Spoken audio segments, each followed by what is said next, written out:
Aïe aïe aïe, et voilà, des petits haricots. Bonjour. Bonjour tout le monde. Quel plaisir de vous retrouver. Vous voyez, je suis en train de récolter mes haricots parce que ce soir, je vais me faire quelques petites crevettes avec des noix de Saint-Jacques à la plancha, à l'ail, au persil, à l'huile d'olive. Et pour accompagner tout ça, des petits haricots là, vapeur, qui vont venir égayer tout ça, un peu de verdure là-dedans. Ça va nous faire du bien. Je suis fatigué, épuisé. Comment allez-vous? J'espère que vous allez très très bien. Regardez, toujours le bassin, hein, évidemment. J'en reviens toujours à ce bassin parce que, au Nice ou à Malipance, j'avais eu beaucoup de réflexions d'experts en bassin qui avaient dit que ça ne tiendrait jamais. Et regardez, ça fait combien? Ça va faire, je sais plus moi, peut-être 3 mois. Et regardez, il est toujours plein comme il faut, nickel. Regardez-moi ça, l'eau est là, on la voit peut-être là. Hop. Des libellules, des grenouilles, il y a de tout. Il y a même des nénuphars que j'ai rajoutés. Alors je sais plus trop si tout ce que je vous dis là, je vous l'ai déjà dit, parce que comme je suis beaucoup sur Telegram et peut-être moins sur YouTube, peut-être que j'ai parlé des nénuphars sur Telegram et pas sur YouTube, je ne sais rien. Le ponton, hein, je ne sais pas si je vous en avais parlé aussi, vous voyez, ici là, un petit nénuphar magnifique. Voilà, la belle vie. Et puis j'en profite pour vous montrer ceci, cela. Voilà, vous voyez, quand je vous disais que je commence à récolter un peu. Carottes, je les ai lavées les carottes, elles ne sont pas sorties comme ça. Carottes, potimarron, citrouilles, des belles citrouilles. Enfin voilà, toujours est-il que c'est pas le sujet de la vidéo, évidemment. C'est pas pour ça que je vous convoque.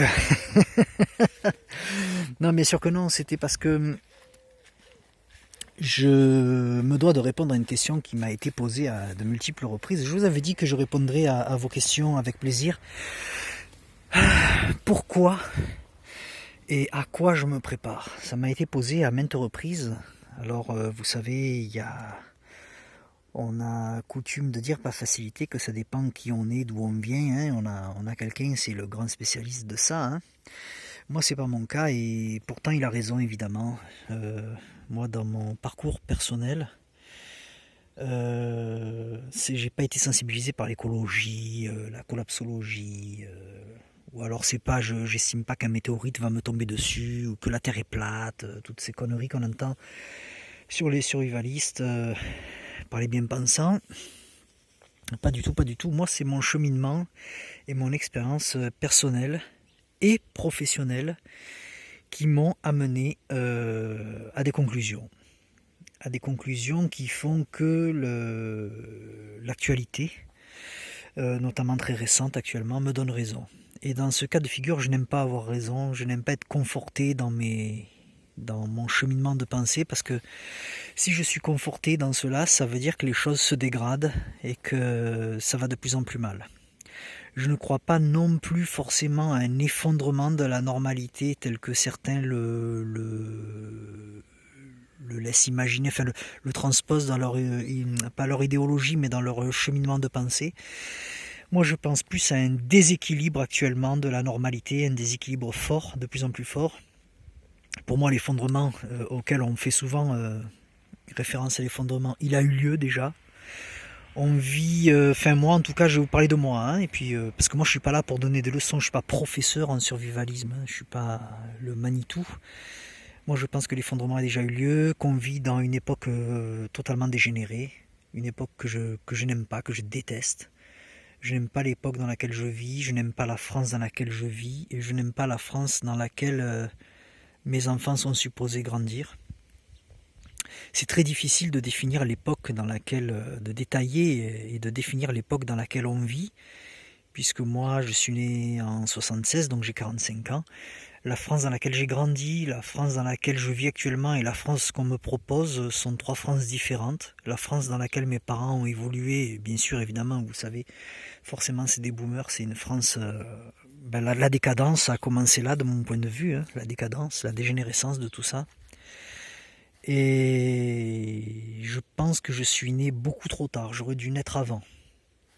J'aurais dû naître avant. Je n'aime pas du tout l'époque dans laquelle j'évolue actuellement et je n'ai absolument pas confiance et c'est peut-être ça le pire dans la France qui nous est proposée d'élever nos enfants et dans lesquels nos enfants vont grandir. Voilà, c'est ça. Donc partant de ce petit constat-là, là, vite fait, c'est histoire de poser les bases. Je vous disais que mon expérience personnelle et professionnelle avait beaucoup joué dans le fait que j'ai décidé, du fait que j'ai décidé de me préparer. Alors, on va comprendre à quoi je me prépare, hein, par suite logique. Vous le savez peut-être, je l'ai déjà exprimé à plusieurs reprises sur Telegram, enfin dans les discussions qu'on a eues. J'ai été successivement militaire, gendarme, militaire, policier municipal, gendarme.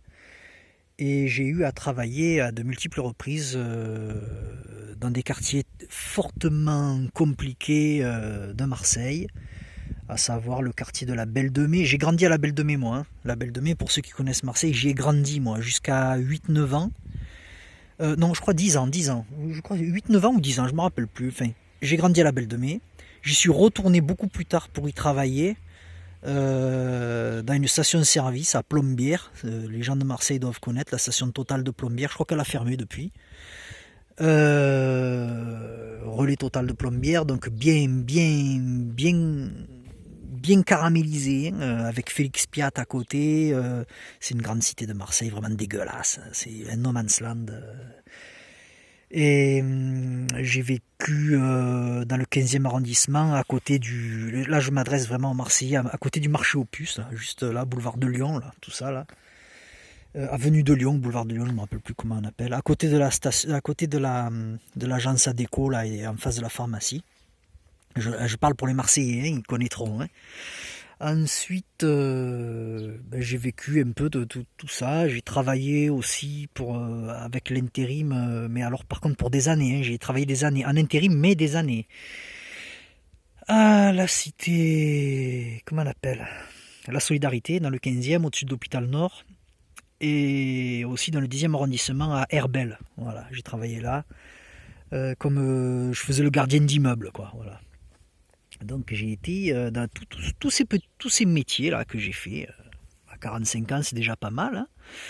Hein. Tous ces emplois que j'ai occupés m'ont donné à vivre dans ce bouillon de culture qu'est le vivre ensemble et tout ça, quoi.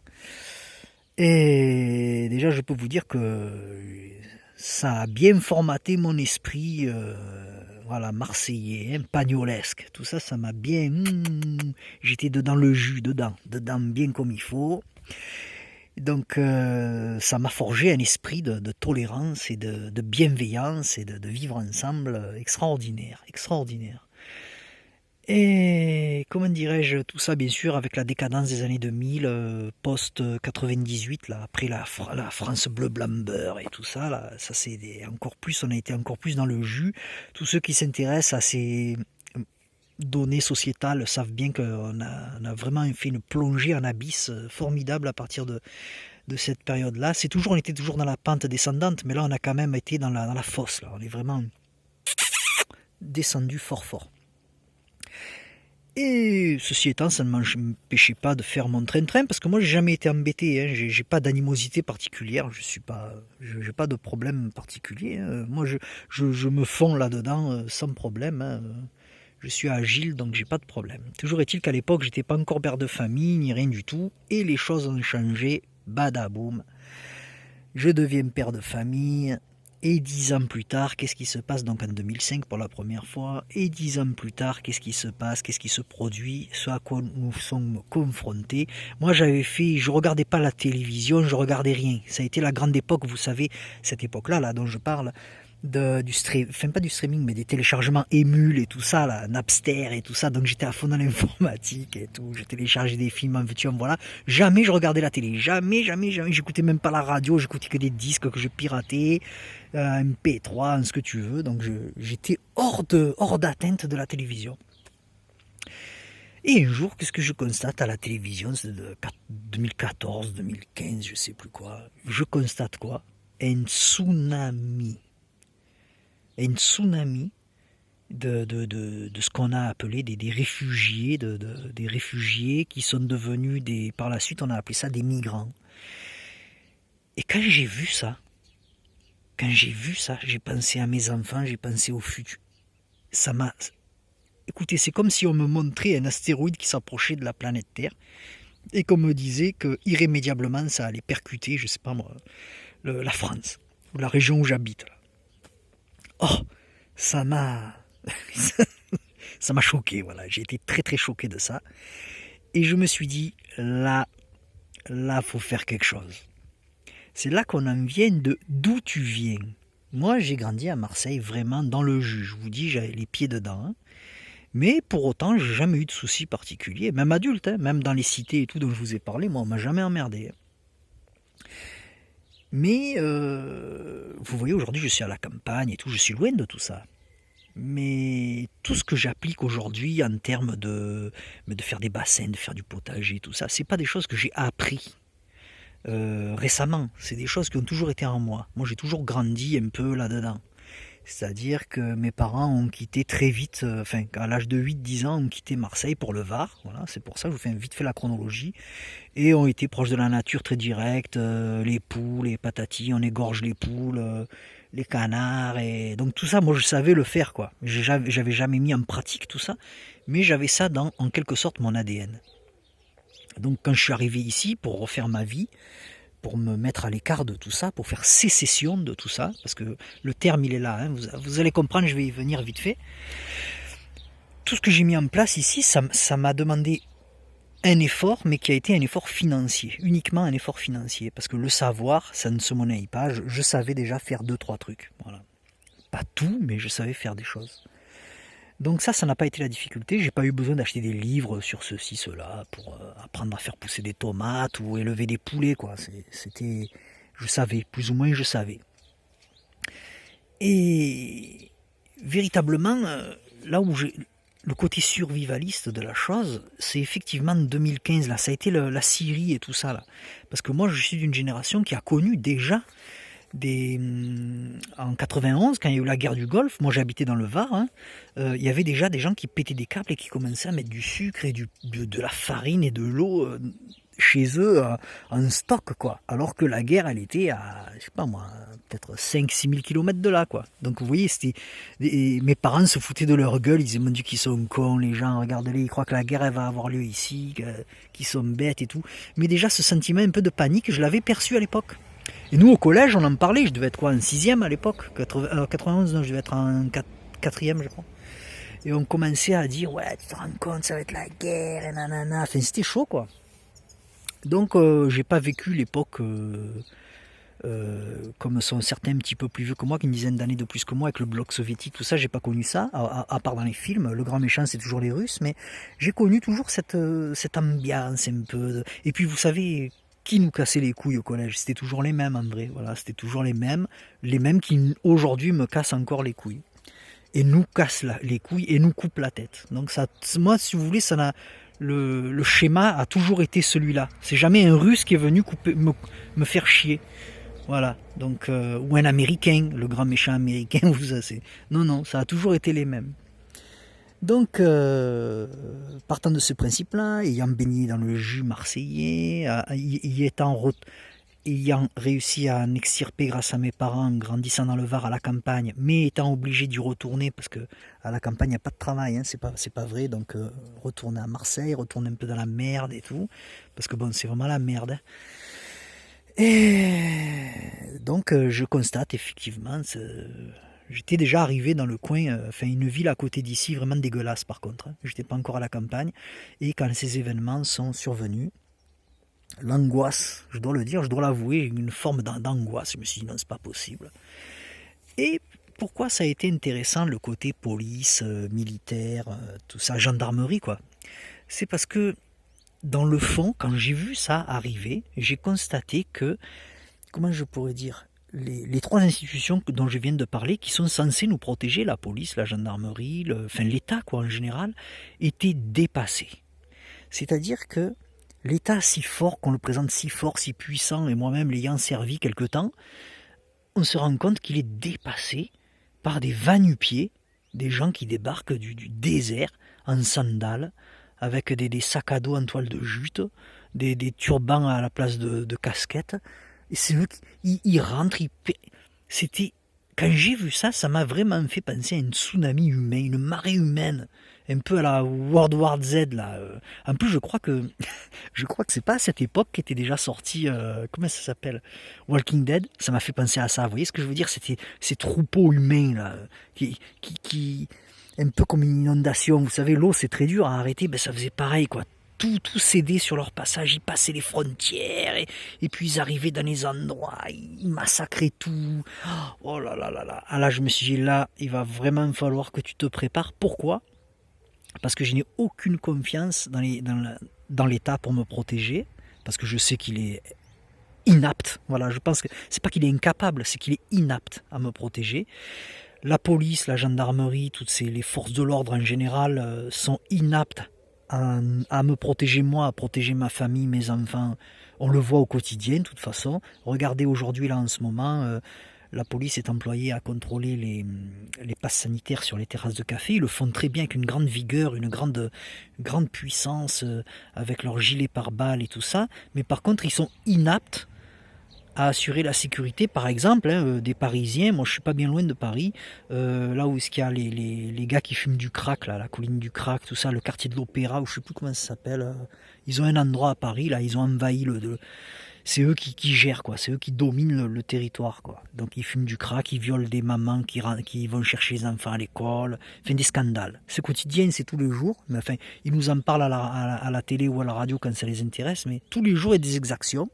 Et là, la police ne fait rien. Mais par contre, on voit la police en puissance, en forte puissance, aller faire chier les gens qui boivent des cafés à droite à gauche.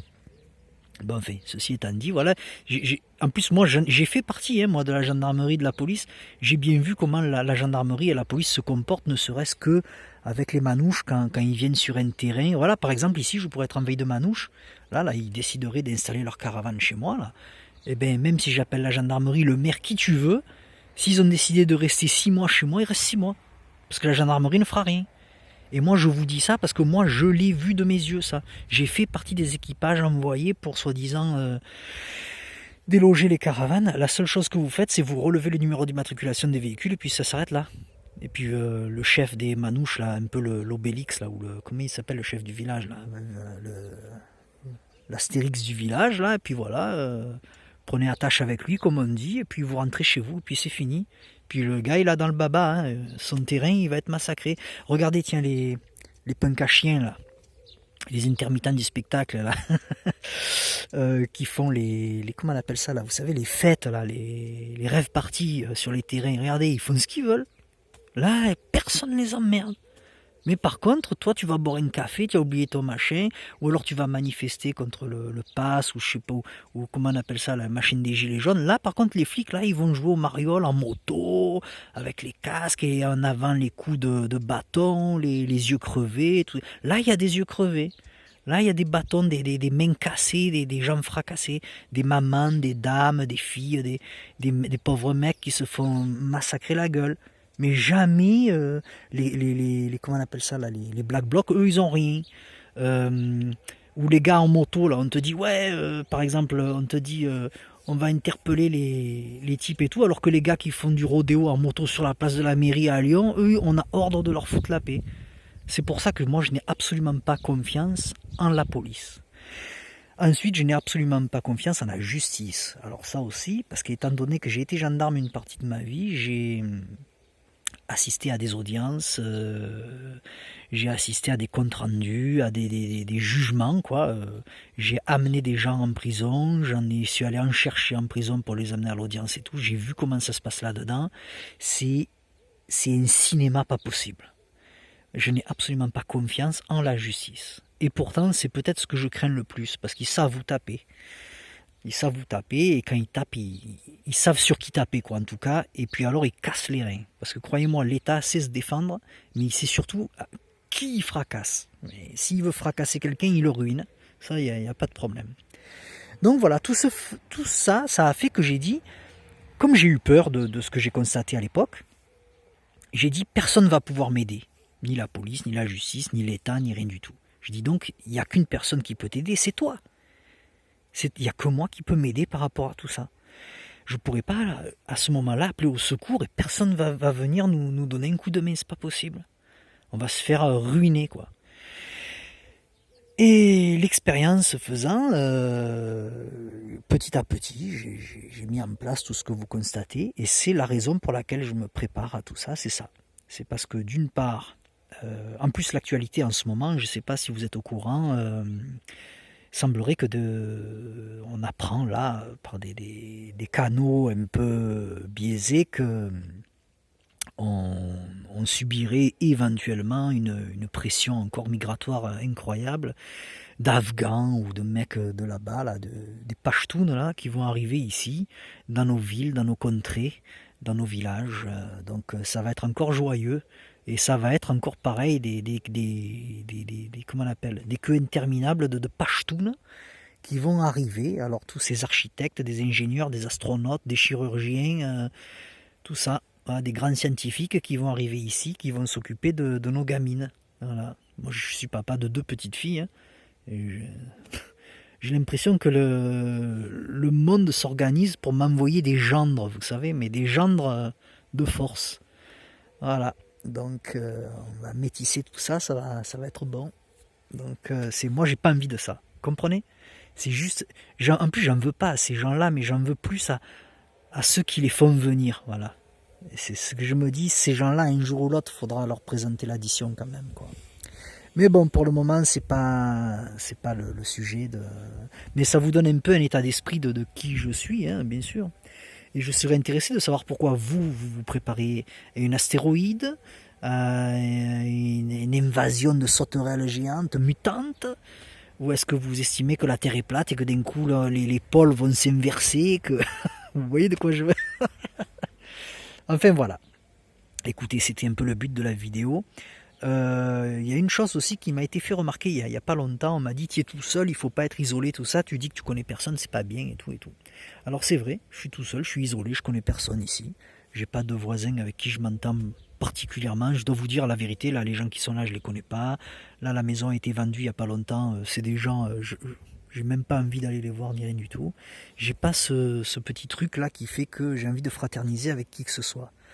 Parce que je n'ai pas confiance, et en plus je sais que le jour où ça va arriver, le jour où on va être vraiment dans le caca, ça va être chacun pour soi.